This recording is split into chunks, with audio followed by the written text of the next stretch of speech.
With live performers fighting for survival around the country, and many much-loved venues closing down, people needed to come together and help their communities.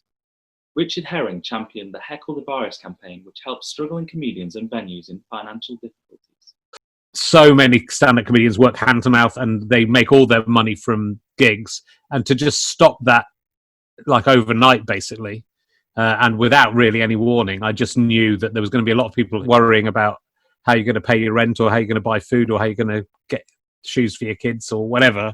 Is it's a huge pressure on people, so they've got to find something else to do to make a living. So I think we all need to look after each other. The Heckle the Virus has given out sort of £10,000 a month for about 3 months, and really helped a couple of hundred people. Jake Lee Wilson took the comedy club online, but what made this documentary producer switch his camera for the beer pumps? So I was out of work for about 5 or 6 weeks maybe, and during that time I was looking for things to occupy myself.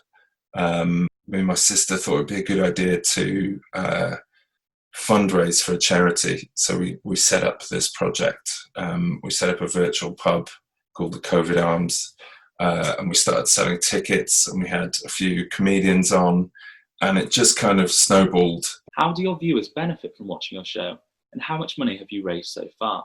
We typically get, I'd say, 1,000 people watching every time we do one of these live stream events, and it's a real mixture of people. Even before the lockdown, they weren't able to travel for health reasons or mental health reasons, and they weren't able to go to cities or go and see live comedy.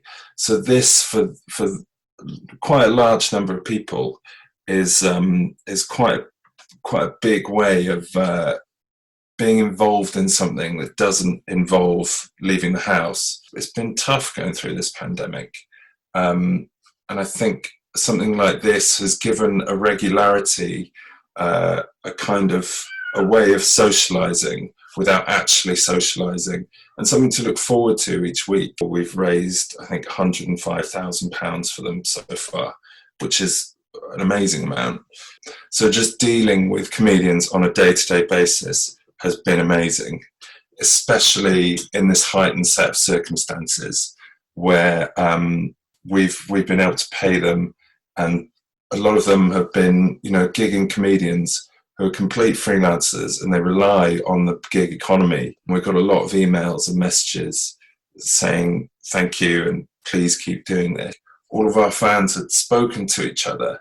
A lot of them, they didn't know each other, but they'd all made signs which they held up, and they just said thank you, and they had our names on, and it was just a really emotional moment. The three of us that work on it, we're just really touched by it, and it made it quite apparent to us how grateful they were.